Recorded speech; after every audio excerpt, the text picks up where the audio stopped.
I want to thank everybody for being here today. This is the culmination of an idea and a lot of hard work. So I want to thank the media for being here.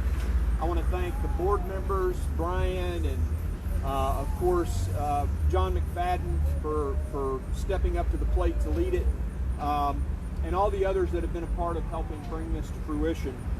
Let me also make a very intentional point. I'm here as a Tennessean today, not as a United States Congressman. I care about what happens to our planet. I'll talk a little bit more about that in a moment, but that's why I'm here today. The debate about, or the discussion about CO2 and what's happening to the Earth is a hot topic. Even in the midst of what's happening with COVID and the pandemic, we're still talking about CO2. What isn't debated, though, is that CO2 levels are rising. That is undeniable. Now, I think this is an issue that, for me, is both selfish and, at the same time, not so selfish. Selfish in that I'm a fly fisherman. I love getting in those high mountain streams and casting a fly rod. I want those streams to be clear, and I want the fish in those streams not to glow. So taking care of the environment is something that is selfish for me. I really want to do it. But it's also something that I do because of my faith. And the people who really know me well know I'm a person of deep faith. And I believe the first commandment that God ever gave man when he created man in the garden was to steward the environment. So I feel like I have a commandment from God to steward the environment. So that's really why I'm here today, and why I want to do something about this and not just sit on the sidelines quietly. I also think this can be a very bipartisan issue, and it should be a bipartisan issue, protecting our planet, addressing this issue of elevated CO2 levels, but at the same time, there have been some very unrealistic predictions that have pushed a lot of people, reasonable people, out of this discussion. As early as 1970, they were predicting that the world would end by 2000. Well, we're still here 20 years after that. Italy was supposed to be underwater. By the year 1980, 200 million people a year were supposed to be dying of starvation. And some of these unrealistic predictions of what was supposed to happen have pushed reasonable people out of the argument. But I think we all need to get together and in a bipartisan fashion do something. So I was thinking, what could we do? And I'm driving along the road and I see all of these acres, thousands, tens of thousands of acres in our interchanges, our expressways between the exit ramps and the highways that are just sitting unused. And the economy of today is about using unleveraged assets, like Airbnb uses an empty home, or Hoover uses a car that isn't necessarily for profit, but taking that personal car and turning it into an economic engine. And so why not take that unused land and do something with it? The greatest vacuum cleaner for CO2 on the planet, despite our amazing technology, is still a tree. And so the idea came to me that we should plant trees in our expressway interchanges. So I went to the TDOT folks and I said, hey, what about this? And they said, well, it just so happens we have this program where people can beautify their local exchanges. And so they have made some amendments and reviewed their policies and came back with a proposal on how we could do this. I then went to the ethics department of Congress and just said, hey, how involved can I be in this project? And they said, it can be your idea, but you can't lead a not-for-profit as a congressman. So I then went to all my friends and said, hey guys, I can't lead this effort, but you can. You're all passionate about the environment. So here's this idea. And so what they did is they formed a not-for-profit. They built a website. They got not-for-profit status with the IRS. And these guys here, Marshall and John and Brian and others who aren't here, Gary Garfield, and they formed a not-for-profit called Green Interchange. And they hired a guy by the name of John McFadden to run it.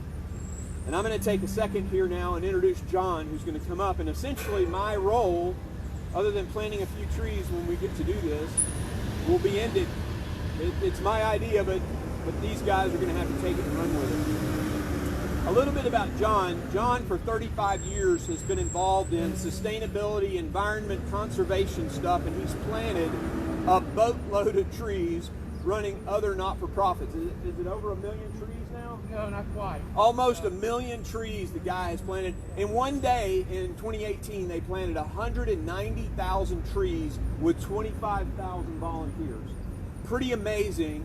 A guy who believes in the tree as a solution to this problem and who has run not-for-profits before has stepped up to lead this effort. And so I step back into the corners and the recesses and turn it over to him to run it and to lead it and to tell you more about Green Interchange. John? Thank you, Mark.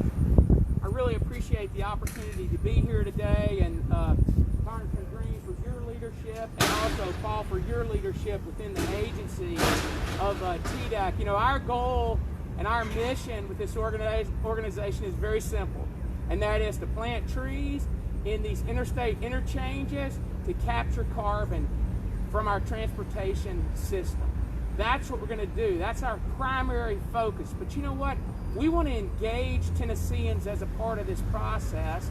And in doing that, I oftentimes think about what's going on many Saturdays, maybe not this fall, in Knoxville, in Neyland Stadium. We bring 100,000 people in one Saturday. Wouldn't it be great if we could bring 100,000 people to the table, to the field with shovels to plant trees? That's one of our goals as a part of this program, to engage Tennesseans.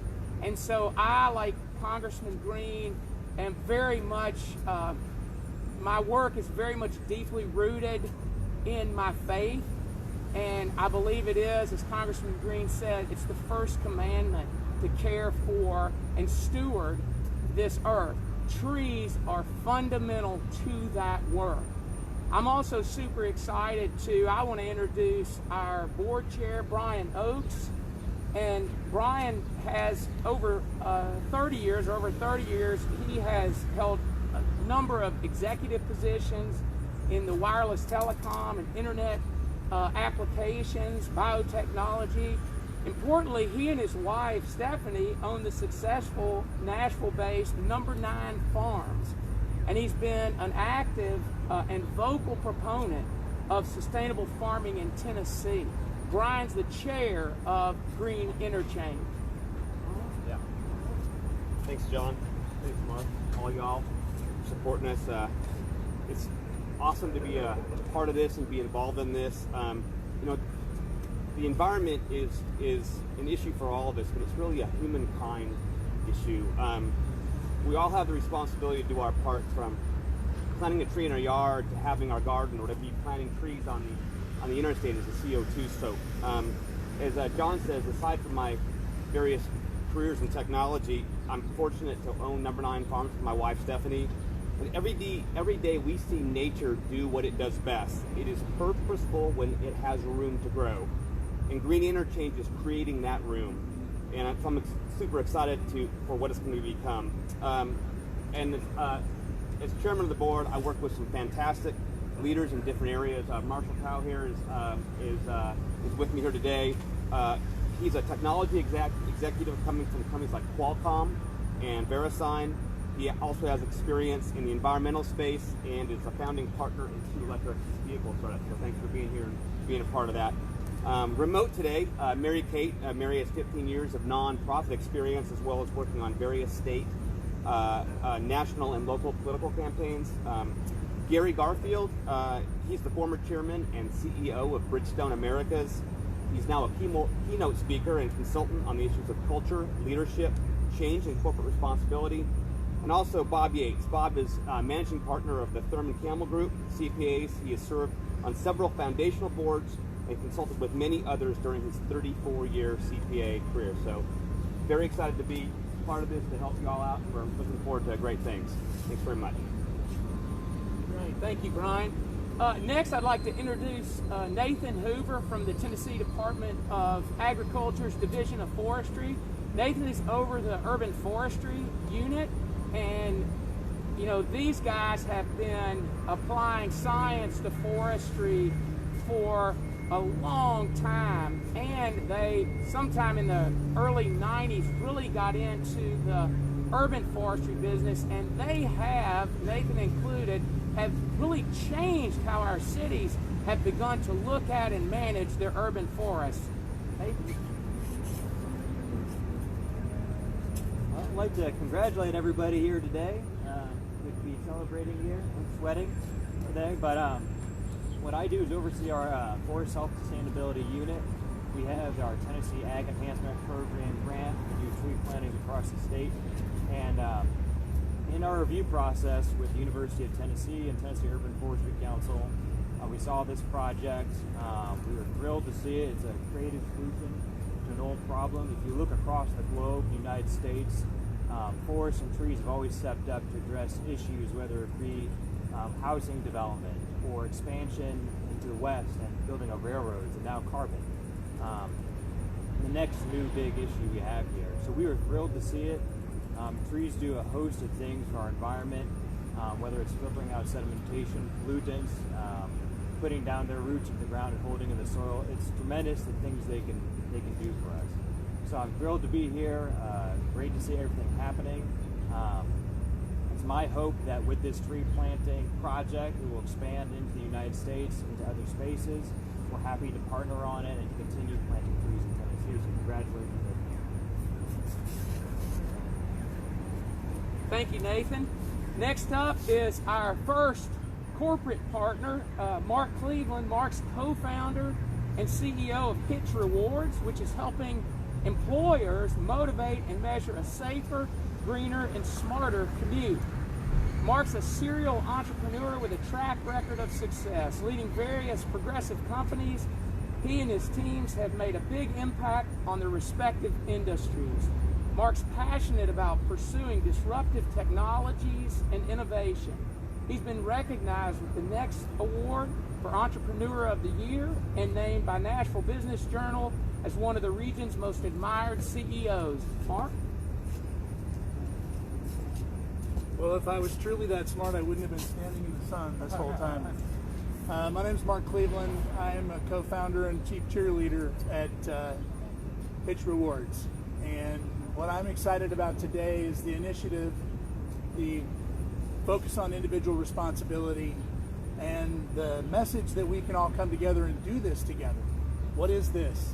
This is planting trees. This is defending our environment. It's a part of the Hytch DNA.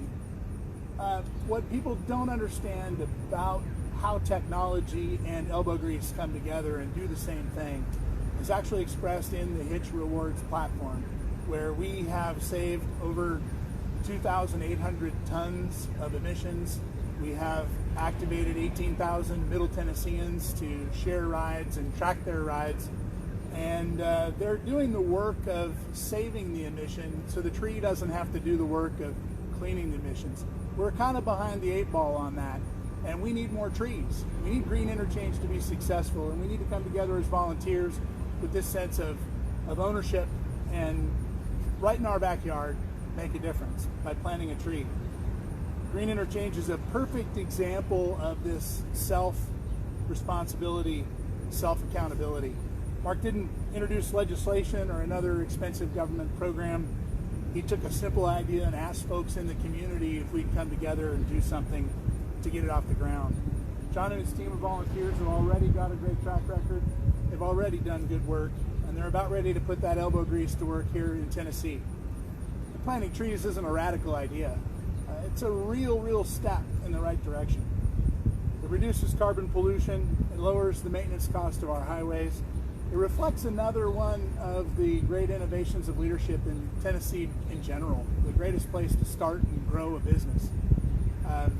Hytch Rewards was the beneficiary of a TDOT grant at the very outset of our technology deployment, and we look back on that congestion mitigation and air quality grant as a seminal moment where something significant happened afterwards, thanks to the people who became a part of it. Here today, TDOT is doing some work together with our governor and our leadership and these volunteers to really pave the way to make it easy for people to get involved in helping offset their carbon footprint and do the right thing, one shared ride at a time, one planted tree in the interchange at a time. So thank you very much, Mark Green, for your leadership, for your inspiration, for getting people together to stand outside in the hot sun on any old day and celebrate what a tree could do. It could deliver shade, it could deliver clean air, and it could also deliver hope for the future. Thank you, Mark. Next up is Paul Deggs with TDOT as Deputy Commissioner and Chief Engineer of the Department of Transportation. Paul oversees the design and implementation of the department's engineering projects. He also is responsible for the activities of 12 divisions and 4 regional offices.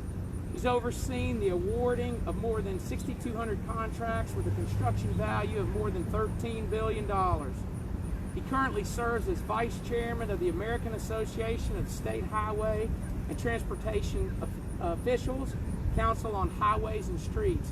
And I want to just compliment you, Paul, again on the leadership you provided working with Mark in the agency to make this project a reality. Paul, thank you.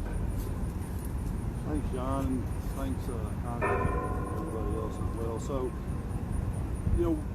one of the customer service issues that we face all the time is what about our vegetation management program? We own thousands of acres of land that our highways reside upon, and we have a lot of trees, grass, and such. And so a lot of communities come to us and say, we want the gateway into our community to look nice. And so we had created a program 4 or 5 years ago trying to kind of go down that path.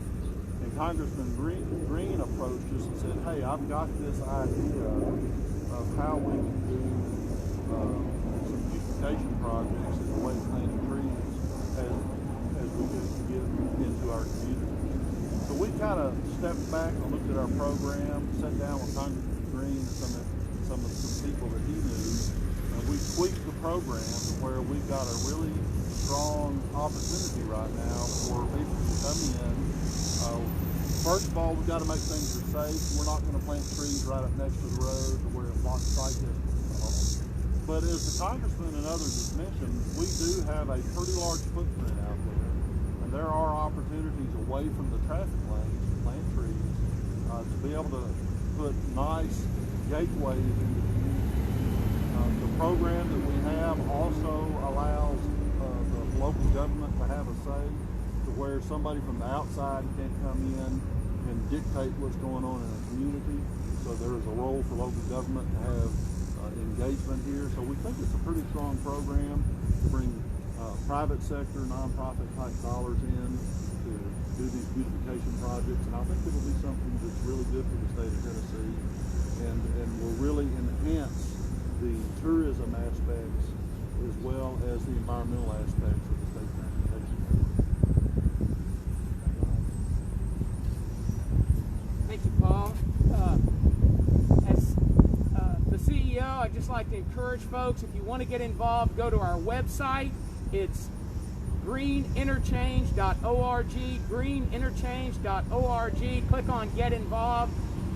And thank you very much. Congressman Green, you want to have the... Well, sure. I'll just make one last pitch. If you own a vehicle, it only takes 6 trees, right, Marshall? 6 trees to accommodate the CO2 produced by that vehicle in 1 year. So if you have two cars, you can go online to greeninterchange.org and make a donation to cover your vehicles for the year. Really appreciate it if you would, and want to thank all these guys again. Thank John for just taking charge and running with it. And now Tennessee, it's up to you guys to go and help us plant some trees in the fall and get involved. Thank you.